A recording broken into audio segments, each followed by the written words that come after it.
کہ جب ایسے عظیم مولا کے ہم بندے ہیں نا تو پھر چھوٹے چھوٹے معاملات میں گھبرایا نہ کریں.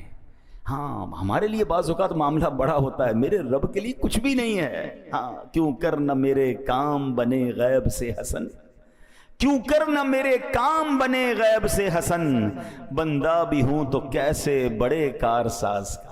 اس عظیم مولا کا بندہ ہو کر پھر ہم گھبراتے ہیں، پھر ہم ٹینشن میں آ جاتے ہیں، پھر ہم دنیا والوں کے چکر لگاتے ہیں.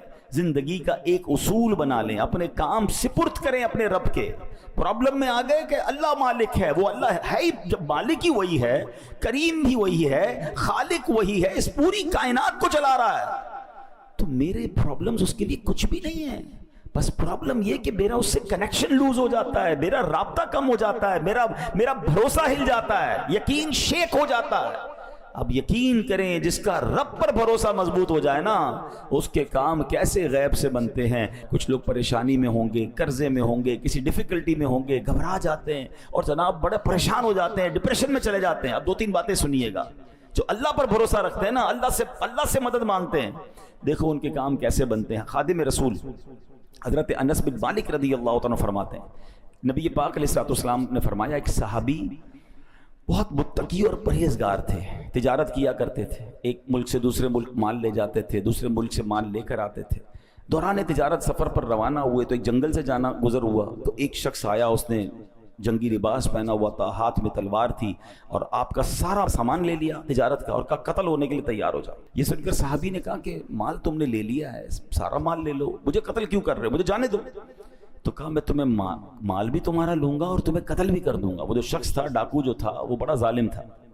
اتنا کہنے کے بعد تو جب ڈاکو آگے بڑھا تو آپ نے کہا ٹھیک ہے اب تم مجھے مارنے کا ارادہ کر ہی چکے ہو، مرنے سے پہلے میں اللہ کی بارگاہ میں سجدہ کرنا چاہتا ہوں، تو 4 رکعت پڑھنے دو. اس نے کہا ٹھیک ہے چلو، قتل تو کرنا ہی ہے، تمہیں مال تو لے چکا ہوں، تمہاری خواہش پوری کرتا ہوں. وضو کیا، 4 رکعت نفل پڑھی اور سجدے کی حالت میں اللہ کی بارگاہ میں دعا کی. ترجمہ دیکھیں کیسا پیارا ہے.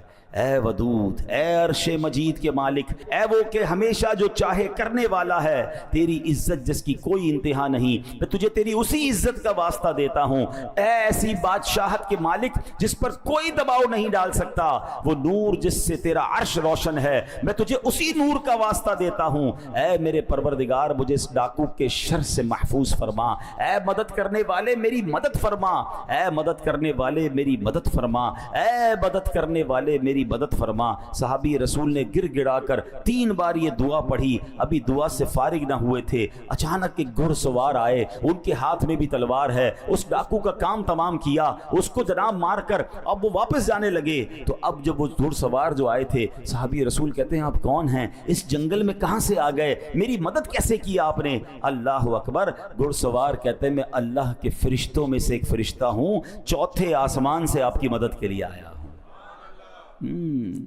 ہمیں لگتا ہے کہ کون مدد کرے گا، میں تو پھنس گیا، مجھے تو گھیر لیا گیا، مجھے تو دبا دیا گیا، دیوار سے لگا دیا گیا ہے، قرضہ میرا بڑھ گیا ہے، سارے لوگ میرے پیچھے پڑ گئے، میں کیسے نکلوں گا؟ ہم کیوں بھول جاتے ہیں؟ کیوں کر نہ میرے کام بنے غیب سے حسن، بندہ بھی ہوں تو کیسے بڑے کارساز کا. پہلے یہ مانو تو صحیح میں اللہ کا بندہ ہوں، یہ ساری دنیا میرے خلاف ہو جائے، اگر رب کی مدد میرے ساتھ ہے تو کوئی کسی کا کچھ بگاڑ نہیں سکتا ہے. وَتُعِزُّ مَن تَشَاءُ وَتُذِلُّ مَن تَشَاءُ. ہمارا پرابلم یہ ہے ہم سب کے پاس جاتے ہیں، ہم رب کے پاس نہیں جاتے. اچھا یہ جو دعا ہے حضرت انس بن مالک فرماتے ہیں جو شخص وضو کرے 4 رکعت پڑھ کر انہی کلمات کے ذریعے دعا کرے جن کلمات سے اس صحابی نے دعا کی تو وہ دعا بھی قبول ہو